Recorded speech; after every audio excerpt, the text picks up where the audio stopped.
இன்றைக்கி நம்ம செட்டிநாடு ஸ்டைலில் சுழியம் எப்படி செய்கிறதுன்னு தான் பார்க்க போகிறோம். இது போல் செஞ்சு கொடுத்து பாருங்கள், சாப்பிட்டுக்கிட்டே இருப்பாங்க. இது சாப்பிட்றதுக்கு நல்ல சாஃப்டாக ரொம்ப டேஸ்டியாக இருக்கும். செய்கிறதும் ரொம்ப ரொம்ப ஈஸி.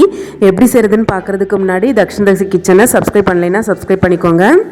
இப்போது இந்த சுழியம் செய்கிறதுக்கு ஒரு பாத்திரத்தில் 1/2 கப்பு பச்சரிசி சேர்த்துக்கோங்க. கூடவே 1 கப்பு உளுந்து சேர்த்துக்கோங்க. இப்போ இதோட தண்ணி சேர்த்துட்டு இதை நல்லா அலசி கழுவிக்கோங்க. ஒரு 2 தண்ணி மாற்றி அலசி கழுவி எடுத்துட்டு மறுபடியும் இதோட தண்ணி சேர்த்துருங்க.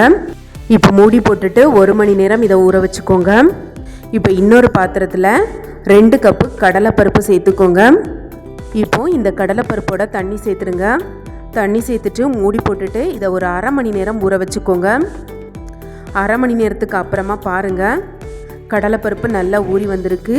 ஒரு பருப்பை எடுத்து விரலால் கிள்ளி பாருங்கள். கிள்ளுறதுக்கு ரொம்ப ஈஸியாக இருக்கணும். இப்போ இந்த கடலைப்பருப்பு எல்லாத்தையுமே ஒரு குக்கரில் மாற்றிட்டு கடலைப்பருப்பும் தண்ணியும் சம அளவு இருக்கிற மாதிரி தண்ணி சேர்த்துடுங்க. இப்போ குக்கரை மூடிட்டு விசில் வச்சுட்டு 4 விசில் மிதமான தீயில வச்சு எடுங்க.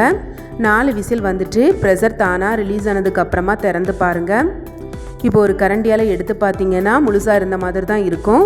ஒரு பருப்பை கையில் எடுத்துட்டு இந்த மாதிரி நசுக்கி பாருங்கள். இந்த அளவுக்கு நல்லா சாஃப்டாக இருக்கணும். இப்போ அடுப்பில் ஒரு விரிஞ்ச கடாய் எடுத்து வச்சுட்டு 1 டீஸ்பூன் நெய் சேர்த்துக்கோங்க. நெய் சூடானதும் 1 கப் அளவுக்கு தேங்காய் துருவல் சேர்த்துட்டு லைட்டாக செவக்க வறுத்து எடுத்துக்கோங்க. இப்போ இதோட நம்ம வேக வச்சு வச்சுருக்கோம்ல கடலைப்பருப்பு, அதை எல்லாத்தையுமே சேர்த்துருங்க. இப்போ இதை நல்லா கலந்து விடுங்க. இதில் இருக்கிற தண்ணி எல்லாமே வற்றி வர வரைக்கும் இதை கலந்து விட்டு வேக வச்சுக்கோங்க. கலந்து விடும்போது இந்த மாதிரி பருப்பை மசிச்சு விட்டு கலந்து விடுங்க.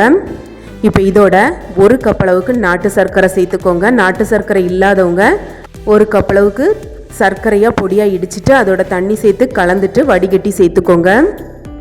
இப்போ பாருங்கள், இந்த அளவுக்கு நல்லா இறுகி வந்ததுக்கு அப்புறமா இதோட 1/2 டீஸ்பூன் ஏலக்காய் பொடி சேர்த்துருங்க. இப்போ கொஞ்சம் லூஸாக இருந்த மாதிரி தான் இருக்குது. நல்லா இந்த அளவுக்கு இறுகமாக வர வரைக்கும் இதை கலந்து விட்டு வேக வச்சுக்கோங்க. பருப்பு முழுசையுமே மசிச்சிடக்கூடாது. 1-2 பருப்பு முழுசாக இருக்கிற மாதிரியே பார்த்துக்கோங்க. அப்போ தான் இந்த சுழியத்தை சாப்பிடும்போது இடையிடையே அந்த பருப்பு கடிப்படும்ல, அது ரொம்ப நல்லா இருக்கும். இப்போ இதை வேறொரு தட்டுக்கு மாற்றிட்டு நல்லா ஆற விட்டுடுங்க. ஆறுனதுக்கப்புறமா கொஞ்சம் கொஞ்சமாக கைக்குள்ளே எடுத்துகிட்டு இந்த மாதிரி உருண்டை பிடிச்சிடுங்க. எல்லா உருண்டைகளுமே ஒரே அளவில் இருக்கிற மாதிரி எடுத்து உருட்டி வச்சுக்கோங்க. இப்போ நம்ம அரிசியும் உளுந்தும் ஊற வச்சுருந்தோம்ல, நல்லா ஊறி வந்திருக்கு பாருங்கள். இப்போது இதில் இருக்கிற தண்ணி எல்லாத்தையுமே வடிச்சிட்டு ஒரு மிக்ஸி ஜாருக்கு மாற்றிக்கோங்க. கூடவே கொஞ்சமாக உப்பு சேர்த்துக்கோங்க. இதோட 3/4 கப் அளவுக்கு தண்ணி சேர்த்துக்கோங்க. கொஞ்சம் கொஞ்சமாக சேர்த்து நல்லா நைஸாக அரைச்சிக்கோங்க. அரைச்சதுக்கு அப்புறமா மாவை வேறொரு பாத்திரத்துக்கு மாற்றிக்கோங்க. மாவோட பக்குவத்தை பாருங்கள், இந்த மாதிரி நல்லா ஸ்மூத்தாக இருக்கணும். இப்போது இந்த மாதிரி கையால் ஒரு 5 நிமிஷத்துக்கு இந்த மாவை அடித்து கலந்து எடுத்துக்கோங்க. இப்போ மாவை 5 நிமிஷம் கலந்து எடுத்தாச்சு. இப்போ இது இருக்கட்டும்.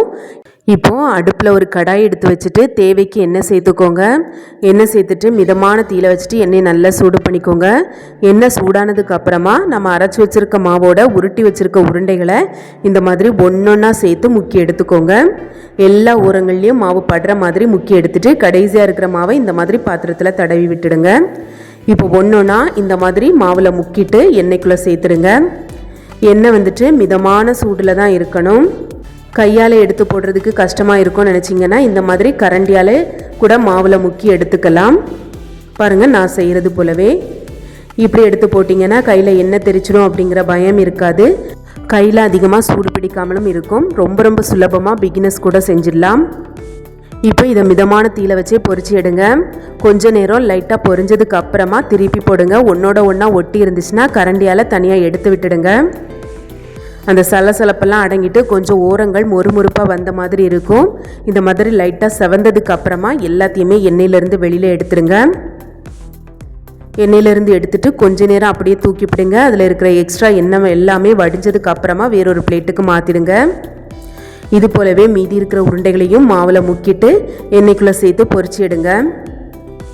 ரொம்ப கலந்து விடாதீங்க. ரொம்ப கலந்து விட்டுட்டிங்கன்னா இது உடஞ்சி போய் பூரணம் வெளியில் வந்துடும். இது ரொம்ப ரொம்ப ஈஸியான ரெசிபி தான். கண்டிப்பாக வீட்டில் செஞ்சு பாருங்கள். உளுந்தும் அரிசியும் சேர்த்து செஞ்சுருக்கிறதுனால ரொம்ப சுவையாக ரொம்ப ஆரோக்கியமாகவும் இருக்கும். இப்போ குட்டீஸ்க்கெல்லாம் சம்மர் ஹாலிடே விட்டாச்சு. குட்டீஸ்க்கு இந்த மாதிரி வீட்டில் ஆரோக்கியமாக செஞ்சு கொடுங்க. இப்போ நான் பிச்சு காமிக்கிறேன் பாருங்கள், எவ்வளோ சாஃப்டாக இருக்குது பாருங்கள். குட்டீஸ்லாம் நல்லா விரும்பி சாப்பிடுவாங்க. உளுந்து சேர்த்துருக்கிறதுனால நல்லா சாஃப்டாக இருக்கும். கூடவே நம்ம பச்சரிசியும் சேர்த்துருக்கோம், நல்லா மொறுமொறுன்னு இருக்கும். அவ்வளோதாங்க. இந்த சுழியம் ரெசிபி உங்கள் எல்லாத்துக்குமே பிடிச்சிருந்தா வீடியோக்கு லைக் பண்ணுங்கள், கமெண்ட் பண்ணுங்கள், உங்களோட ஃப்ரெண்ட்ஸ் அண்ட் ஃபேமிலி கூடயும் ஷேர் பண்ணிவிட்டு மறக்காமல் வீடியோவை ஹைப் பண்ணிவிட்டு தக்ஷின் தக்ஷி கிச்சனையும் சப்ஸ்கிரைப் பண்ணி சப்போர்ட் பண்ணுங்கள். தேங்க்ஸ் ஃபார் வாட்சிங்.